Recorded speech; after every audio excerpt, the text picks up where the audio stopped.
Biggest surprise good and biggest surprise bad so far in the NBA season.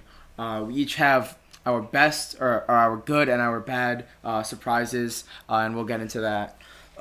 My good surprise is the Utah Jazz. Not that they're a good team, because obviously they have a lot of great Yeah, players on their team, always and a solid everyone is team. expected them to be in the playoffs. But 23-5, and I believe it's a 8 or 9 game win streak. That's just pretty phenomenal. Donovan Mitchell is playing MVP caliber basketball right now. He's playing great. He's not. I wouldn't say he's in the top three, but he's playing great Definitely, yeah. basketball. Jordan And Clarkson, he's a big dropped game. 40 the other night. He can ball. He's very slept on. He The can. He the can Jazz ball. have 6 players who are averaging 12 plus points per game. They have a lot of depth, and they're a great defensive team. They're one of those teams that kind of remind me of the Hawks of I think 2015. That one year that They they just They mesh five well All-Stars. together. yeah, where they Yeah. just chemistry, they mesh, and it's just a team that it's like the stereotypical like that's a basketball team that knows how to play together. But the question that I have with them is that come playoff time, when they play these gargantuan Superstars, yeah. how do you stop them? And do your good players, your somewhat star players, can they show up when the times get, tough? Yeah, and I think we all know the answer. Donovan Mitchell will, or at least we anticipate he will in those moments. But I mean, Rudy Gobert's there, but like, Well, this Utah team, I'm not saying that they're obviously not as good as the 03, 04 Detroit Pistons teams, but the way they're built kind of reminds me it's of a little that, similar, yeah. where they have a great defensive big, Defensive, yeah. a great two guard who can play defense and get buckets, and then a bunch of guys who can get 15 points a night. Yeah, no, and it's honestly it's a team that maybe prior to the superstar era, the stacked teams, the 3 stars, 2 stars, like we see nowadays. That's a team that would be the favorite to win in the league. But now you're going up against teams with you got KD. The Nets have KD, Harden, and Kyrie, and like you're going against teams that have 3 guys who could drop 30, 40 points on you, and the Jazz pretty much only have one with But Donovan with that Mitchell. being said, if the Lakers don't have AD, I that think makes that would it- be a very interesting playoff It would. series. I'd love to see that. So let's get into yeah. So and then that was your good. What about your bad? My bad.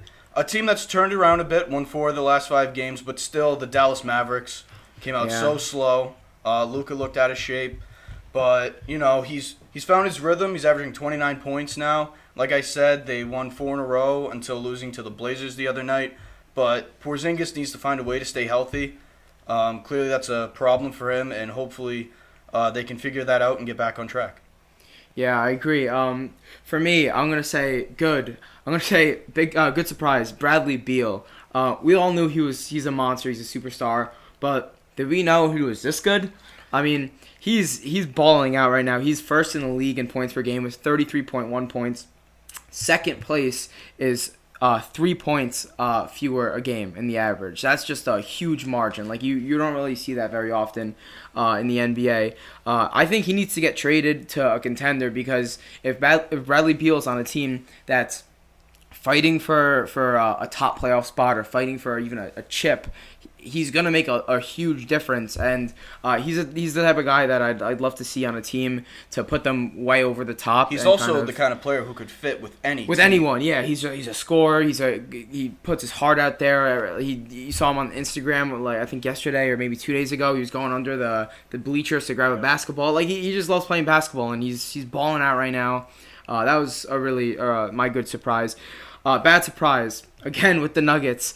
Slow start. I don't think anybody really saw a slow start for the Nuggets, considering they're a team that, like, if you're the Nets, you could see them getting a slow start in terms of they don't have the chemistry, 3 superstars, but like they don't really know where to put the ball, who to have it in, and which situation. But for the Nuggets, it's not something that you usually see because it's a well coached together team. for a little bit. It's a team that's together. Not many changes were happening in the offseason.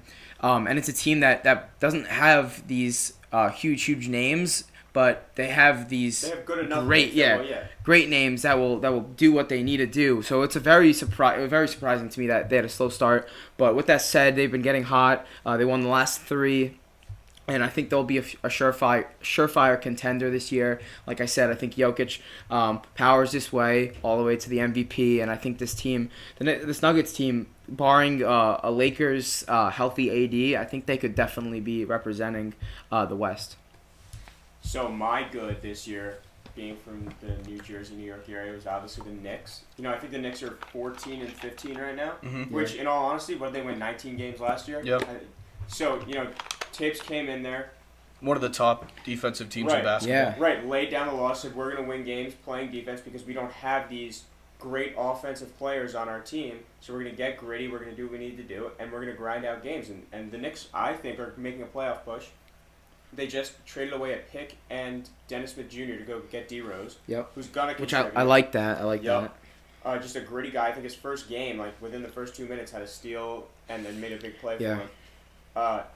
So, you got guys like Emmanuel Quickly. Quickly's been phenomenal. We watch almost every Knicks game because we have a couple of Knicks fans in here, and every other game he looks like he's making a phenomenal play, 22 points, this, that, whatever. And I think besides LaMelo Ball, I think he's one of the most confident rookies in the NBA. You could see the confidence really radiates off him. You could see it he just carries himself differently than a lot of rookies. RJ is coming into the form that every Knicks fan hoped that RJ would come into.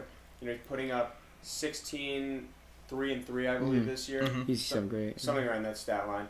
And then, other guys, Julius Randle, too, probably going to be an all-star. Would be pissed if he wasn't an all-star. But yeah, he's having a great year. Averaging 20-plus points. Right, yeah, right. Just put up 44 last night.